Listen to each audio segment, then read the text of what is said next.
24/7/2024-25 बच्चू भाऊच्या आदेशाने आम्ही शेतकरी, शेतमजूर, विधवा, महिला, अपंग त्यांच्या न्यायासाठी सकाळचे आंदोलन केलं असता या पोलीस प्रशासनाने आम्हाला करू नाही दिलं।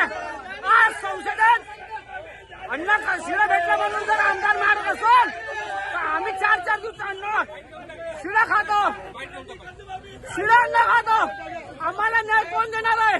आज पवित्र स्थान मानलेलं विधिमंडळमध्ये आमदार ऑनलाईन रमी खेळत आहे, गांजा पेत आहे, विधान भवनामध्ये दारूच्या बाटल्या मिळत आहे, ज्याच्यावर लोकप्रतिनिधी मुख्यमंत्र्यांचं लक्ष नसताना शेतकऱ्याच्या समस्या पडलेल्या आहेत आणि या शेतकऱ्याच्या समस्या पडल्या असताना जर शेतकरी रस्त्यावर उतरत असेल तर हे कितपत योग्य आहे?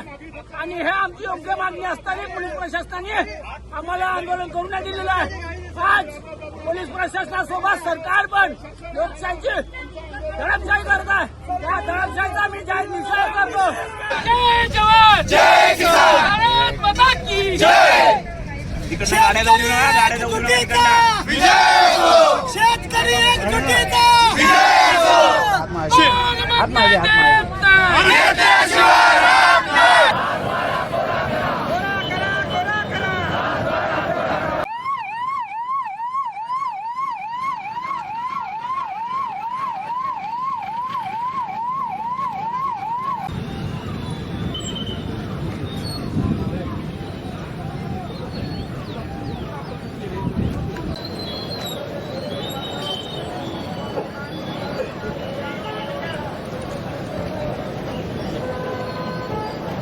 करायचं काय?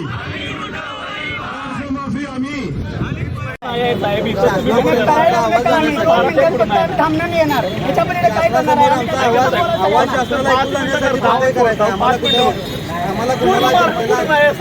हे की मी बच्चू कडू साहेब सोबत 2014 ते 2019 पर्यंत मी आमदार होतो आणि त्यांचं लढण्याचं जे स्टाईल आहे, जे प्रमुख मुद्दे जे कोणीही विधानसभेमध्ये घ्यायला तयार नाही, बोलायला तयार नाही आहे, त्या मुद्द्यासाठी हे आमचे भाऊ अनेक वर्षापासून लढत आहे आणि त्यांचा जे प्रमुख मुद्दा जे आहे ते शेतकऱ्यांच्या बाबतीत। आज हे महाराष्ट्रासाठी लाजवणारी गोष्ट आहे की सगळ्यात जास्त आत्महत्या शेतकऱ्यांच्या कुठे होत आहे तर ते आज महाराष्ट्रामध्ये होत आहे। याचा अर्थ हे आहे की सरकार फक्त घोषणा करत आहे आणि जे शेतकऱ्यांना फायदा पोहोचायला पाहिजे ते तिथपर्यंत पोहोचत नाही आहे, फक्त घोषणाच सरकारची चाललेली आहे। अपंग लोकांसाठी तुम्ही काय देत आहे, ते कशा आपला जीवन जगत आहे, त्यांच्यासाठी ते 6,000 रुपये मानधन देण्याची जी मागणी आहे, माझी तर अशी मागणी आहे की 6,000 रुपयेमध्येही काही होत नाही, कमीत कमी 10,000 रुपये। पण आता बच्चू कडू साहेबांनी हे जे मागणी केलेली आहे की कमीत कमी 6,000 रुपये तर करा। आपण कोट्यवधी रुपये असा फालतूगिरीमध्ये आपण खर्च करत आहे आणि हे जे लोक ज्यांच्या बाबतीत विधानसभेमध्ये कोणीही बोलायला तयार नाही। आता संपलेलं आहे विधानसभेचं अधिवेशन, त्याच्यामध्ये तुम्ही सांगा की कोणत्या शेतकऱ्यांच्या प्रश्नावर चर्चा झालेली आहे, कोणत्या अपंगांच्या बाबतीत चर्चा झालेली आहे, महिलांच्या बाबतीत कोणती चर्चा झालेली आहे। फालतू मुद्दे घेऊन विधानसभेचा वेळ त्यांनी वाया घालवला। आता बच्चू कडू साहेबांनी जे आंदोलन पुकारलेलं आहे, आम्ही सुरुवातीपासून आमचं समर्थन त्यांना दिलेलं होतं आणि आज त्याच्या आमच्या शहरामध्ये येत आहे।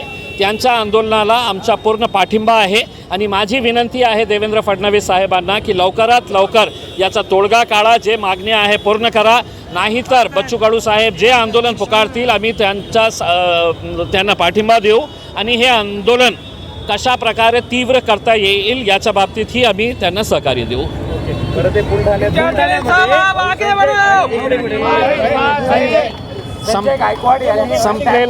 संपलेला विषयावर मी बोलत नाही, माझ्यासाठी विषय संपलेला आहे। माझ्यासाठी विषय संपलेला आहे। धन्यवाद।